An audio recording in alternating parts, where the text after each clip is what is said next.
Muito bom dia a todos. Começo por cumprimentar a Presidente da Mesa, a doutora Catarina Matias, e na sua pessoa todos os colegas, membros da Mesa. Agradeço o amável convite ao Presidente da Ordem dos Médicos e ao Presidente do Congresso para estar aqui presente, e apresento a todos os colegas os meus cumprimentos. Eu espero que a minha apresentação corra dentro do tempo que me foi dado e não vá conflituar muito com aquilo que foi apresentado. Onde é que eu mudo?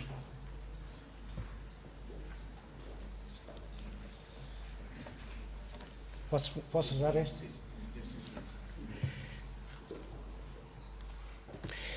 Deixem-me começar por vos dizer que tenho uma visão que penso que não conflituará com nada do que foi apresentado, que a educação médica deve ser um todo que começa na formação pré-graduada, se continua na pós-graduação, mas se continua pela vida inteira. E que a pré-graduação, sobre aquilo que me pediram para falar, não é mais do que a preparação para a formação, para a aquisição de uma especialização, de um treino específico e para a aprendizagem permanente durante toda a vida. E o que nós temos sido, os paradigmas que têm persistido na nossa educação médica tradicional em Portugal e em muitos outros países da Europa, tem sido, de facto, a tradição hipocrática, no sentido de que o médico é o servo da arte, o doente deve cooperar com o médico, e que estes princípios da medicina hipocrática encontraram uma expressão no conjunto de valores que foram a Carta da Medicina Liberal de 1927, que estão aqui representados, valores esses que, tendo uma importância muito significativa na estruturação e na formação médica, têm hoje que ser analisados perante os novos desenvolvimentos e as mudanças da sociedade e a percepção da medicina como um grande serviço público e com uma importantíssima dimensão social. Tradicionalmente, e eu vou-me tentar focar no meu tema, a reforma, o currículo médico tem sido baseado em 6 anos, com 3 ciclos bem conhecidos. O ciclo das ciências básicas, um ciclo pré-clínico e um ciclo clínico. E a sua organização tem sido, até há relativamente pouco tempo, baseada em disciplinas relativamente autónomas e com pouca comunicação entre si.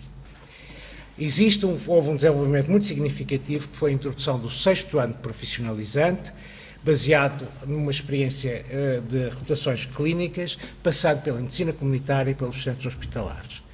E também um esforço da maior parte das escolas médicas a terem um programa optativo significativo. Mas quais são os pontos negativos desta estrutura curricular que serviu gerações e gerações de médicos em Portugal e em outros países da Europa? De facto, a comunicação pobre entre as diferentes disciplinas, levando muitas vezes a repetições, a um ênfase demasiado forte nas ciências básicas, que são muito importantes, mas desviando a focagem da aprendizagem centrada sobre os problemas clínicos, uma excessiva utilização de aulas teóricas e uma compartimentalização do conhecimento e um tempo demasiado excessivo para exames, e um outro facto muito importante, que era uma exposição aos problemas clínicos tardia. De facto, no século passado, já nas últimas décadas do século passado, e agora, existe de facto uma enorme pressão para que haja uma mudança dos paradigmas da educação médica. E eles resultam de algumas destas forças. O progresso do conhecimento, que torna inviável que todo o conhecimento possa ser apresentado ao jovem estudante de medicina, que leva a que existe a necessidade de seleção, de critério e de rigor na forma como e o que é que deve ser apresentado, o que deve ser ensinado. Depois, um outro aspecto que o orador antecessor focou muito bem, é o desenvolvimento tecnológico que favorece a autoaprendizagem. As mudanças societais, que são muito significativas, e os constrangimentos financeiros e económicos, a percepção de que a educação médica é um processo contínuo durante a vida inteira, e o facto, muitas vezes pouco abordado, que a educação médica tem uma estreita relação e direta relação com a organização dos serviços de saúde dos países onde se insere. A sociedade mudou. E eu trago-vos aqui este slide para vos dizer que, de facto, existem hoje grandes desafios para a sociedade do século XXI, como o respeito pela vida, a liberdade e a democracia, que, de modo algum, estão garantidos, aquilo que tem sido um ataque à solidariedade social e geracional, que era um pilar da nossa sociedade, a equidade no acesso aos bens sociais, uma sociedade baseada no mérito do qual estamos bastante longe, e o facto de não poder haver o esbatimento da responsabilidade individual face a uma responsabilidade social mais ou menos abstrata. E eu trago-vos esta fotografia de uma revista de cariz liberal do Reino Unido que mostra, e reparem na indiferença, a indiferença de quem passa e a indiferença de quem está sentado. E o título é O Fim do Sistema de Bem-Estar, do Welfare System, e este é um aspecto que nos deve fazer pensar. Depois, aquilo que já foi mencionado, que a medicina do século XXI é seguramente uma medicina científica, science-based, que vai depender muito da inovação e da tecnologia, a qual deve ser incorporada na prática médica de uma forma inteligente. A defesa incessante da ética na medicina e na vida, com a defesa dos princípios da cidadania da pessoa doente e do que nos levarão à necessidade de uma utilização judiciosa e inteligente dos recursos disponíveis. E, finalmente, aquilo que é a percepção de todos, que a atuação do médico deve ser uma atuação multidisciplinar, pluriprofissional, e que a medicina deve ser uma medicina cada vez mais centrada nos doentes, no sistema e baseada em grupos profissionais, em team-based, mas em que aqui o médico não pode abdicar do seu papel liderante. Em relação a um outro aspecto muito importante que influencia e que deve-nos enquadrar a nossa reflexão é a necessidade de preservar os direitos da pessoa doente, que estão aqui expressos neste diapositivo e do qual eu quero resumir, só acentuar que toda a educação médica deve privilegiar a prevalência e a importância da relação médico-doente. Esta é a pedra de toque de uma medicina moderna, humana, cientificamente baseada, mas que serve os nossos doentes e serve os interesses da população. E quais são os desafios que nós temos?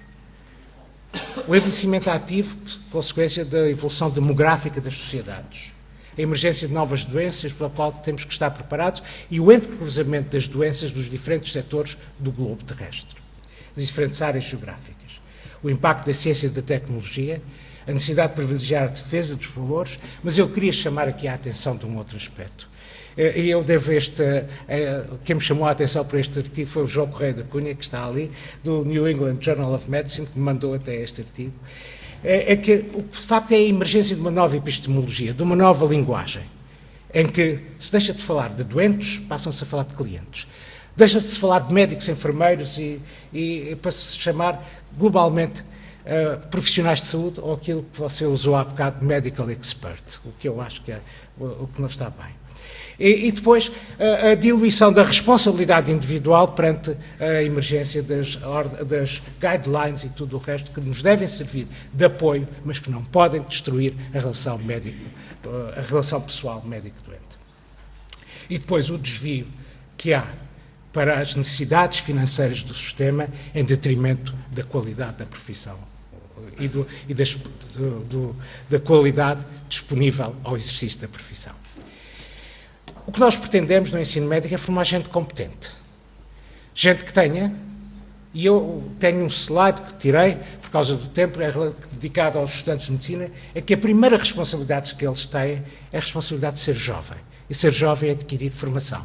Educação cultural, cultura, capacidade de compreender o mundo, que é um aspecto absolutamente fundamental, encher o espírito, formando o espírito, porque é aí que depois se vai encontrar, quando for preciso, a gavetinha preenchida para as dificuldades da vida. Capacidade de comunicação e empatia. Altruísmo faz parte, é um valor indispensável da profissão médica, o respeito pela pessoa humana e, obviamente, a honestidade e o caráter. Eu não sou, e como você disse bem, a profissão médica está cheia de gente que sabe pouco de educação médica, é verdade. e eu não sou um especialista, desconheço o eduquês médico. Há vários, mas não tenho nenhuma sobranceria perante isso. E tenho uma grande humildade e um grande respeito por quem se interessa por esse assunto. E há vários paradigmas que influenciam a mudança do ensino médico. Eu cito aqui dois: o Problem-Based Learning, que é muito difícil de ensinar, e um modelo, o SPICES, em que de facto já foi, que é muito discutido. O ensino focado na aprendizagem ativa dos doentes, pelos alunos, centrado nos alunos, capacidade de resolver problemas clínicos, a integração de conhecimento, a orientação clínica da educação científica básica, a capacidade de proporcionar experiência clínica eletiva e um ensino sistemático, não ao sabor do professor e das orientações do professor e do gosto do professor, mas daquilo que é fundamental ensinar para formar os jovens médicos. O Lancet mostrou, e eu chamo a atenção para este artigo, mostra que, de facto, para além desta formação médica e deste ensino médico orientado para problemas clínicos, há uma outra dimensão que não pode ser escamoteada, que é a relação da profissão e do ensino com os serviços de saúde. E a utilização, a responsabilidade dos médicos no desempenho dos serviços de saúde e da utilização dos serviços de saúde, a responsabilidade dos serviços de saúde na educação médica. E eu deixo este artigo, menciono-os porque vale a pena ler. Neste sentido, e provavelmente esta é a razão por me convidar para vir aqui, quando assumi a direção da Faculdade de Medicina, resolvemos, de facto, alterar o paradigma do ensino na Faculdade de Medicina. E definimos claramente qual era o nosso objetivo. E o que nós pretendíamos, obviamente que era formar líderes, mas era formar gente competente. Gente com sólida formação científica, porque é fundamental. Capazes de autoaprendizagem, de capacidade para a aprendizagem na vida inteira. Que tenham capacidade de comunicação com os doentes e com os pares e com a sociedade. Possam trabalhar em equipas profissionais multidisciplinares, atentos aos desafios da saúde, aos desafios contemporâneos da saúde, à ética na medicina e nas ciências da vida, que estejam aptos para a integração útil e criativa nos sistemas de saúde em vigor na sociedade, e um aspecto que é muito importante e que faz a ligação entre a educação pré-graduada e a pós-graduada, a capacidade de dotar o estudante de conseguir fazer uma escolha informada da sua carreira profissional. Ele deve perceber qual é a diversidade da medicina para poder fazer uma escolha inteligente. Quais foram as dificuldades que encontramos? Muitas. Primeiro, tratar de uma estrutura, pública, difícil de mover, com excessivo número de estudantes. Diminuição terrível dos fundos e do financiamento. A oposição, quer dos membros da faculdade, quer dos próprios estudantes. Depois, a imposição do processo de Bolonha e a necessidade de fazer esta mudança rapidamente. Utilizámos o Six Sigma Approach, deixo-vos aqui só esta referência, e baseámos a reforma nos seguintes pontos: integração de conhecimentos, disciplinas estruturadas e integradas em módulos coerentes, uma educação que fosse baseada no conhecimento e no conhecimento próprio, portanto, que estimulasse a investigação, orientada para a resolução de problemas clínicos, despertar os estudantes para os problemas éticos e para a dimensão social da medicina, dotá-los de diversidade de experiências para poderem fazer uma escolha profissional inteligente e, ao mesmo tempo, contribuir para a sua educação cultural e para a sua formação de caráter, oferecendo-lhes um programa opcional diversificado em ciência e em humanidades. Portanto, pilares da reforma: ensino-aprendizagem baseado no estudante, o que leva a uma enorme responsabilidade não só do corpo docente, como do corpo discente. O reforço da medicina translacional, cooperando as ciências fundamentais com as clínicas. Áreas de integração em vez das disciplinas estanques. Exposição precoce à medicina clínica, ênfase da medicina geral e comunitária e ênfase também na ética e na dimensão social da medicina. Criámos uma comissão ad hoc para a reforma curricular, enfim, procurámos ter um bom relacionamento com os estudantes, e eu quero aqui dizer que os estudantes foram depois peças fundamentais no sucesso da reforma, eu estou-lhes muito grato por aquilo que fizeram, e procurar dar-lhes as condições para eles poderem estudar. Este é o organigrama do nosso curso, é um bocado complicado, remeto-vos para a internet onde podem ver isto, e de facto chamar a atenção de que nós estimulamos a investigação, a inquietação científica dos estudantes num programa que me antecedeu, não é da minha criação, mas já o encontrei, mas procurei defendê-lo e estimulá-lo, que são projetos de investigação científica pelos alunos. E um aspecto muito importante, não confinámos a educação médica à faculdade e ao seu hospital académico, mas sim criámos uma rede de instituições afiliadas nos sistemas de saúde, nos hospitais ao redor de Lisboa, onde os nossos alunos são aceitos, onde têm uma colaboração, onde têm a oportunidade de ver a medicina praticada noutros centros hospitalares e criar uma opinião, criar informação, adquirir informação e poderem saber escolher. E qual é a diferença entre o currículo tradicional e aquilo que nós procuramos atingir? Primeiro, chamo a vossa atenção, de facto, alteramos o paradigma no sentido da aprendizagem centrada no estudante, mais focada na solução de problemas clínicos, conhecimento integrado. Não tivemos ainda a capacidade de fazer tanto quanto gostaríamos, e como outras escolas talvez já tenham conseguido, um ensino mais baseado na comunidade. Experiências clínicas mais diversificadas e mais espalhadas em hospitais afiliados com a Faculdade de Medicina. Mas um aspecto importante, um ensino mais sistemático, em que os problemas mais relevantes do core currículo, daquilo que é importante um estudante médico saber, um estudante de medicina saber no fim do seu curso, possam ser debatidos e não à descrição do gosto e daquilo que o professor quer fazer. E fizemos isto sem incrementar os custos, o que me pareceu que não foi enfim, de menos importância. Gostaria, finalmente, de chamar a atenção para um outro aspecto que o meu colega antecessor falou. A necessidade da simulação. Eu penso que esta talvez tenha sido a razão pela qual o Dr. Miguel Guimarães me convidou para vir aqui, porque assistiu a esta minha palestra feita aqui há uns meses no Porto. A simulação é muito importante no ensino médico agora, porque permite, de alguma forma, reduzir as horas de contacto e as horas teóricas e reforça a capacidade e o dinamismo e a autoaprendizagem, permite adquirir capacidades e competências práticas no exame clínico, na atitude médica e em procedimentos simples. Requer também o role model, no ensino com o role model, as simulações computadorizadas e tudo isso corporiza aquilo que se chama hoje o Laboratório de Aprendizagem Clínica, ou Skills Lab, que se insere numa estratégia que tem a ver com a preservação da cidadania da pessoa doente. Nós não podemos submeter os doentes, outra vez, enfim, a sucessivas ondas de alunos que vão examiná-los. Os doentes têm o seu direito.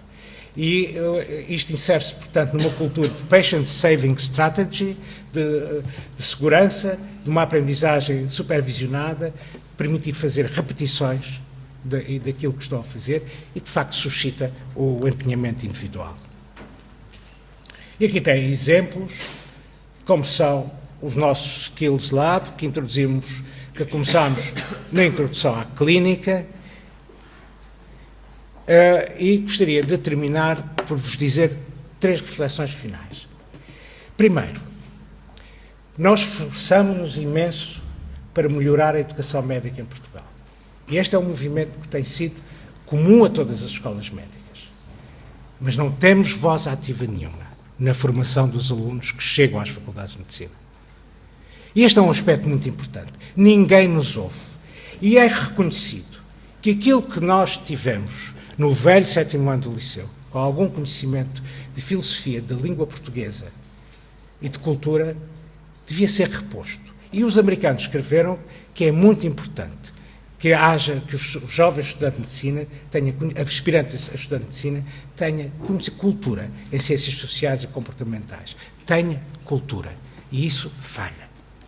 O outro aspecto é, de facto, o ensino de uma medicina humana. E nós estamos a viver, e esta reflexão que eu vos deixo não é deste colega, que escreveu em 2005 e publicou no JAMA, que diz ele que sabemos nós a dificuldade que há do ensino de uma medicina humana numa sociedade, que é uma sociedade pouco humana, numa sociedade onde muitas vezes as pessoas, no seu ambiente, no seu dia-a-dia, têm muito poucas preocupações de dimensão humana. Finalmente, um outro aspecto. Nós não temos voz ativa no acesso às escolas médicas e o sistema que existe atualmente é infeliz. Usei todo o fio que pude para tentar mudá-lo e ninguém o viu. A necessidade de termos avaliações de controle de qualidade do nosso ensino e uma monitorização ativa daquilo que fazemos. É inevitável a certificação das escolas médicas, particularmente com aquilo que se prevê que haja um ímpeto para o aparecimento de escolas médicas privadas em Portugal. E, finalmente, a necessidade de melhorar a articulação com a formação pós-graduada. Mas, sobretudo, e esta é uma mensagem final que eu queria deixar, é absolutamente indispensável que a educação médica esteja no centro das políticas de saúde, o que, infelizmente, tivemos anos e anos em que isso não tem acontecido. Muito obrigado.